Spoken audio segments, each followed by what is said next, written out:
When I left the SEAL teams, I left through a prison cell. So I got out on a bad conduct discharge. So my transition was a little bit different.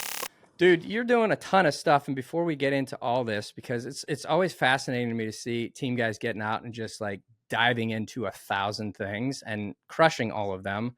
It makes me always like, dude, am I doing enough? But before we get into this stuff, I want to talk a little bit about transition because it's something that people consistently want to know more about. Like, how did you transition out of being this super professional into being a civilian and not having what you used to have that you fought so hard to get? So what was your transition like? Yeah, I'm glad you asked that, and also we haven't really discussed this yet, so this might even come as a shock to you. When I left the SEAL teams, I left through a prison cell. So I got out on a bad conduct discharge. So my transition was a little bit different than the most SEALs, a large majority of them. Okay. I did like you said, 10 years. Obviously, I had two enlistments. On my second enlistment, deployed to Afghanistan, Yemen, Iraq, and the entire time I was married, I was in a horrible, horrible relationship. It was very toxic. Tried to get out of it for years. Told her like this isn't going to work. Said if you divorce me, I'll put a restraining order on you. You get a restraining order put on you, you can't own, operate, or transport firearms or munitions. Scared me off for a while, but that just situation just progressively got worse to the point where on my last command, they were like, dude, we're not going to let you re-enlist because of the issues with your ex-wife. I had a military protective order. There were like child abuse things going on. And eventually, when it all came to a head, found out my ex-wife was abusing my kids, had evidence of it, reported it.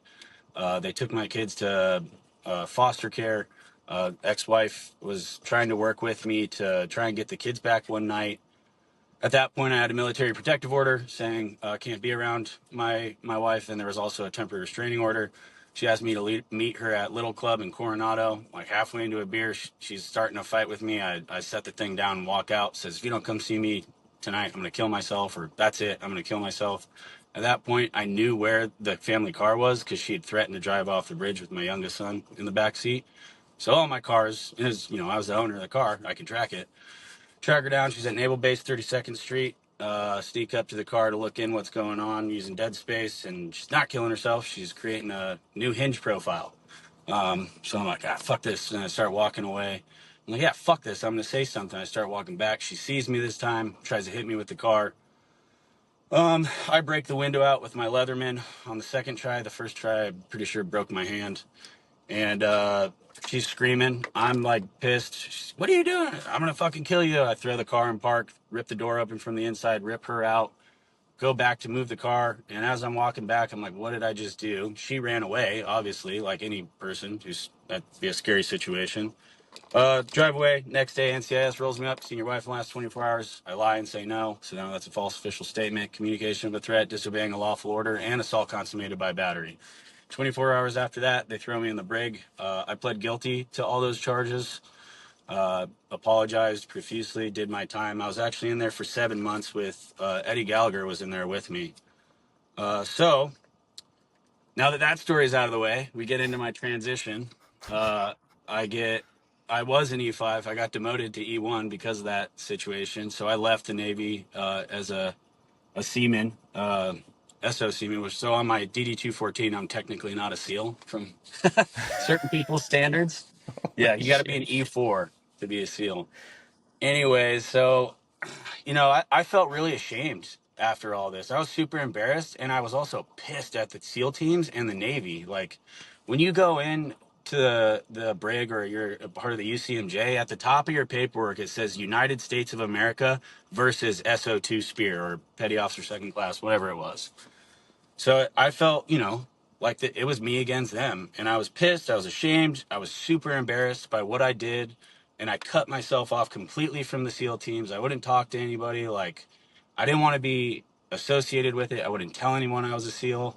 And I was a felon now. So I'm a convicted felon. I'm like, well, I feel insecure about finding, or, applying for those jobs that I think, or jobs that would pay uh, close to what I was making in the teams. My uncle owns a construction business and he specializes in stucco and plaster. So I started working for him for $120 a day in Los Angeles. Meanwhile, my kids are in foster care and I got 1 hour a week that I could visit them. So I would drive down from Los Angeles after working all week as a mud boy for my uncle. I'd tell him working like a Mexican. Hmm. And I'd see my kids for that hour, and then a bunch of my buddies who were team guys that were down here, like not a bunch, a few of them that I still talk to, hired me to do shit like paint their fence or like run electrical through their shed because I grew up in the trades. Whole family's blue collar as it gets. So I did that to make money until I found a job down here in San Diego doing finish carpentry. So I built and installed custom closets. And that's how I got down here, and I started sleeping on one of my buddy's couches because I didn't have money to pay rent. It was actually another trade at land warfare instructor, Dan Tabor. I don't know if Oh he yeah. might be one of your instructors actually when you were in Yeah, phase. yeah, for sure. Yeah, yeah, we've all heard of the psychopath stories of Dano. Oh, he put me through. Oh yeah. I love that. So he helped me out a lot. Um, After that, I just kept busting my ass doing that, man. I started going to school a little bit here and there, taking, my GI Bill, but I didn't know what I wanted. Like I didn't have any passion for anything I was doing, and I was so focused on just getting my kids out of foster care at that point that I wasn't so much career driven, and I definitely had no fucking clue what I wanted to do or what I wanted to be. I just wanted to work hard every day. Um and then it got to a point where I was like, I need to make more money, dude. San Diego's super expensive. Uh, I started getting more custody of my kids. I worked my way up to 50-50 custody after getting them out of foster care. Neither my ex-wife and I had them. You have to do a reunification program. So, X amount of domestic violence classes, parenting classes, write essays, all these things. And once you like get to certain wickets, you get more time with your kids. That being said, I was locked up for 7 months. So my ex-wife should have had 7 months lead on me. She only beat me by 2 weeks, which is how out of foster care I got 42% custody right there. And it was every single weekend, which that took kind of a toll on my mental health because I'd work Monday through Friday and then every weekend had to go immediately into dad mode for 3 small children. I had no social life at all. But again, like I said, I'm getting more motivated now. Like I need to make money. And it came back to like, well, what do I want to do? So I chose a degree path, business administration. And that was just because I needed the GI Bill money. What I tell dudes all the time is like I said, I'm the FOB leader for the SEAL Future Foundation. So, coaching guys through career and education and all that is part of that. If you want to go get a job that requires a degree, go do it. If you don't know, just keep applying for jobs. And then if it's not enough money, apply for a job that makes more money after you accept the first one. Just what you need is experience. And I think a lot of dudes get wrapped around like, oh, I need my master's degree and I need this cert and that cert and Leading Sigma. Like, it's fucking bullshit, dude. Just go get the experience. Yeah. That's what's going to get you the next best paying job. So that's exactly what I did. Took a job as the lead foreman, kind of general manager of a concrete cutting company. Another lead from a team guy buddy of mine, Joey Fio. Did that for maybe 6 months, and the pandemic sent that company under. Ooh. So I went back to school, and I would work part-time at the closet company doing finish carpentry. Shortly after that, I got an opportunity to be the operations manager of a warehouse that sold power tools, a lot of concrete finishing tools, sprayers, finishers, stuff like that. Did that for 10 months, and another team guy buddy hits me up. He's like, hey, we're hiring guys at Schuff Steel, this company that does structural steel fabrication and erection. Giggity. um, Hard erections. I was like, yeah, I love hard erections. Count me in. So I signed up. Anyway, so that was a better job. It was a better paying job. I did that for 2.5 years. And then I left there for another opportunity, making more money with better hours. And the big reason was I was looking for better hours. I wound up getting 100% custody of my 3 kids early last summer. So I couldn't.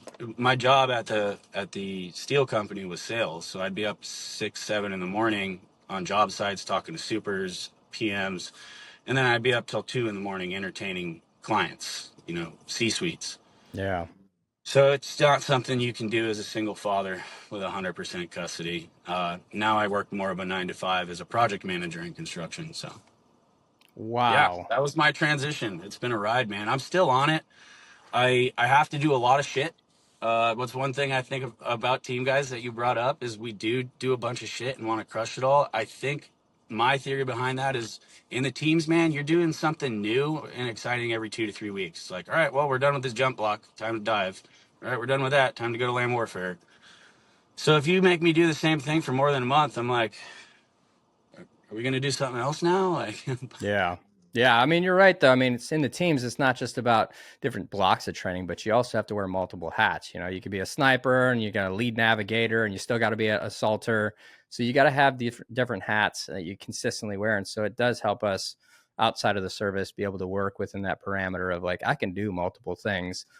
What I've learned, because I've been out since 2010, is I like to scatter myself and then I get stressed out over the shit that I have. It's just like, oh my God, this is so much. And then I can't not say no when I've already committed. So I'm like, all right, I just got to figure out how to condense it. And I always try to. And then sure enough, that never happens. Well, that is the gnarliest transition story I've ever heard. And, I'm sorry that you went through all that, man. That's horrific. And I'm glad that hearing this, that you got 100% custody and that you're moving it forward and you just kept pushing. Dude, I mean, that's what a dad does, man. That's brilliant. Presented by Transcend, the best peptide and hormone therapy. They put your health first so you can live more and worry less. Go to transcendcompany.com/Birdman to begin your wellness transformation today.